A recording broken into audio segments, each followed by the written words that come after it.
राही और परी के बीच चल रही बातचीत में परी थोड़ा चिंतित दिखाई देती है। वह राही से कहती है कि डांस कंपटीशन का पहला राउंड अहमदाबाद में है, जो उनके लिए स्थानिक होने के नाते फायदेमंद साबित हो सकता है, लेकिन समय बेहद कम है। वह पूछती है कि क्या वे इस परिस्थिति में जीत पाएंगे। राही आत्मविश्वास के साथ जवाब देती है कि जब पीछे मुड़ने का कोई विकल्प नहीं है, तो आगे बढ़ने के अलावा कोई रास्ता नहीं बचता। वह दृढ़ता से कहती है कि पापा और प्रेम ने उन पर बहुत भरोसा जताया है और अब उनके भरोसे को टूटने नहीं देना है। राही के चेहरे पर संकल्प की एक नई चमक दिखाई देती है। वह साफ शब्दों में कहती है कि वह अब अनुपमा की परछाई बनकर नहीं जी सकती। उसने काफी समय तक खुद को अनुपमा नाम के बरगद के नीचे पाया है, लेकिन अब वह अपनी एक अलग पहचान चाहती है। परी उसे समझाती है कि माँ बरगद नहीं, बादल होती है और बादल का साया कभी बोझ नहीं बनता। लेकिन राही गुस्से में जवाब देती है कि वह नफरत कर सकती है और यह नफरत खत्म नहीं होगी। उधर मनोहर जी अनुपमा की टीम को डांस सिखा रहे होते हैं। राही भी अपनी टीम के साथ डांस की जोरदार प्रैक्टिस में जुटी होती है। दोनों टीमें जीजान से तैयारी में लगी होती हैं और अनुपमा और भारती यह देखकर प्रसन्न होती हैं। दिन बीतते हैं और सभी महिलाएं एक दूसरे से बेहतर प्रदर्शन करने की होड़ में दिन रात मेहनत करती हैं। सब कुछ सही चल रहा होता है जब एक दिन प्रैक्टिस के दौरान अचानक कुछ ऐसा होता है जो सबके होश उड़ा देता है। मनोहर जी, जो पूरे जोश में डांस करके अपनी टीम को प्रेरित कर रहे होते हैं, अचानक गिर जाते हैं। सब चौंक जाते हैं और अनुपमा तुरंत उनकी तरफ दौड़ती है। उनका पैर बुरी तरह मुड़ गया होता है और वे दर्द से कराहते हुए बताते हैं कि अब वे 2 से 3 हफ्तों तक डांस नहीं कर पाएंगे। सारी महिलाएं चिंतित हो उठती हैं। मनोहर जी कहते हैं कि इतनी जल्दी किसी और गुरु का मिलना मुश्किल है। वह खुद को दोषी ठहराते हैं, लेकिन अनुपमा उन्हें रोकते हुए कहती है कि वह खुद को दोष ना दें। रीता भावुक होकर कहती है कि जब भी हम जीवन में आगे बढ़ने की कोशिश करते हैं, किस्मत हमें पीछे खींच लेती है। सरिता निराश हो जाती है और कहती है कि अब अगली बार ही भाग लेंगे।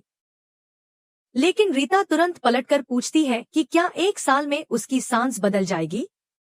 जसप्रीत दृढ़ता से कहती है कि दुनिया 1 मिनट में बदल सकती है, तो हम 1 साल क्यों इंतजार करें? उसके सपने अधूरे रह जाएंगे। यह सुनकर सभी औरतें गहरे सोच में डूब जाती हैं। अनुपमा उन सबके टूटते हौसलों को देखकर भावुक हो जाती है और उसे अपने पुराने दिनों की यादें सताने लगती हैं। तभी मनोहर जी कहते हैं कि वे अनुपमा का संकोच और इन महिलाओं का संकट दोनों समझ सकते हैं। वे कहते हैं कि परेशानियों में इंसान टूटता भी है और निखरता भी है। यदि अनुपमा इस बार समय से टकराएगी तो वह जरूर निखरकर सामने आएगी। अनुपमा इस बात पर चुप हो जाती है।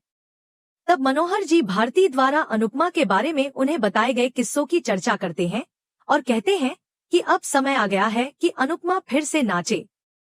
वह उसे घुंघरू देते हैं और कहते हैं कि नटराज के मंदिर का प्रांगण उसे बुला रहा है। अनुपमा डर के कारण इनकार करती है और जाने लगती है, लेकिन मनोहर जी सख्ती से कहते हैं कि अब बहाने नहीं चलेंगे। वह डरी हुई सी घुंघरू हाथ में ले लेती है और पुरानी यादों में खो जाती है। बाकी महिलाएं उसे हैरानी से देखती हैं कि क्या वाकई अनुपमा डांसर रही है। भारती सबके सामने अनुपमा की कहानी बताती है कि कैसे वह एक बेहतरीन डांसर रही है, लेकिन परिस्थितियों ने उसे पीछे कर दिया। जसप्रीत और सरिता समेत बाकी सभी महिलाएं अनुपमा से विनती करती हैं कि वह उन्हें सिखाए और उनकी उम्मीदों को टूटने से बचाए। इसी बीच दूसरी तरफ प्रेम राही से उसकी तैयारी के बारे में पूछता है। राही बताती है कि वह कंटेम्परेरी डांस कर रही है, लेकिन अब वह फ्यूजन पर भी ध्यान देगी।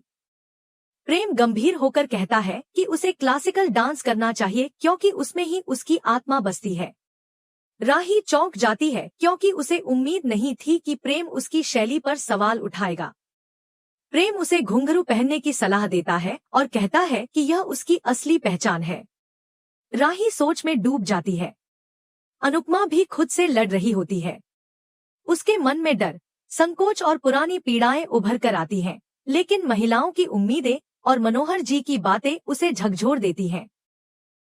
भारती और जसप्रीत फिर से उसे प्रेरित करती हैं और कहती हैं कि अगर वह आगे नहीं आई तो इन सबका सपना अधूरा रह जाएगा। अनुपमा की आंखों में आंसू आ जाते हैं। वह घुंघरू को निहारती है जैसे वह उससे कुछ कह रहे हों। उसकी उंगलियां कांपती हैं, लेकिन धीरे धीरे वह अपने पाँव में घुंघरू बांधने लगती है। पूरा माहौल सन्नाटे में डूब जाता है। महिलाएं सांसें रोककर यह दृश्य देखती हैं। यह एक नई शुरुआत की दस्तक है जो राही और अनुपमा दोनों की जिंदगी में एक नया अध्याय लिखने जा रही है। दोनों औरतें एक अपनी पहचान पाने और दूसरी उसे दोबारा जीवित करने के संघर्ष में एक नई राह पर निकल पड़ी हैं, जहां डांस सिर्फ प्रदर्शन नहीं बल्कि आत्मा की पुकार बन गया है। सभी महिलाएं अनुपमा को चारों तरफ से घेर लेती हैं और उसके भीतर एक नई ऊर्जा भरने लगती हैं। वे उसकी हिम्मत बन जाती हैं, उसे प्रोत्साहित करती हैं कि अब उसे डरना नहीं, आगे बढ़ना है। अनुपमा की आंखें नम हो जाती हैं, लेकिन चेहरे पर एक अलग सी गंभीरता है।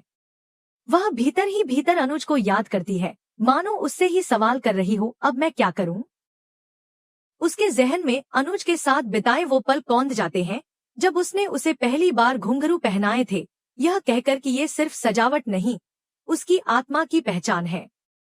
अनुज की वो बातें, उसकी आंखों में झलकता भरोसा, सब कुछ एक एक करके उसकी यादों में लौट आता है।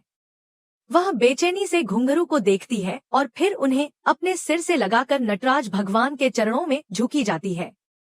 यह उसका संकल्प होता है, अब वह डांस करेगी, सिर्फ अपने लिए नहीं, उन सभी महिलाओं के लिए जो उससे उम्मीदें लगाए बैठी हैं। मनोहर जी और बाकी सभी महिलाएं खुशी से झूम उठती हैं, जैसे कोई बड़ा तूफान शांत हो गया हो और उसके बाद बहार आ गई हो। उस क्षण में जैसे हर किसी को भरोसा हो चला कि वे इस प्रतियोगिता में कुछ बड़ा कर सकते हैं। दूसरी ओर प्रेम राही से कहता है कि उसे समझ आता है कि वह क्लासिकल डांस क्यों नहीं करना चाहती। वह जानता है कि राही को लगता है कि अनुपमा की छाया में वो खुद को खो देगी। राही गुस्से में कहती है कि डांस कोई विरासत में मिलने वाली संपत्ति नहीं है जिसे सिर्फ वही कर सकती है। वह कहती है कि अब वह किसी की परछाई नहीं, खुद की एक अलग रोशनी बनना चाहती है। प्रेम चुपचाप उसकी बात सुनता है और सोचता है कि गुस्से में ही सही, राही अब भी माँ को याद करती है।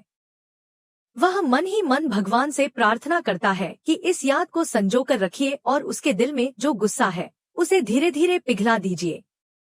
प्रेम मुस्कुराकर राही से कहता है कि अब समय आ गया है खुद को साबित करने का।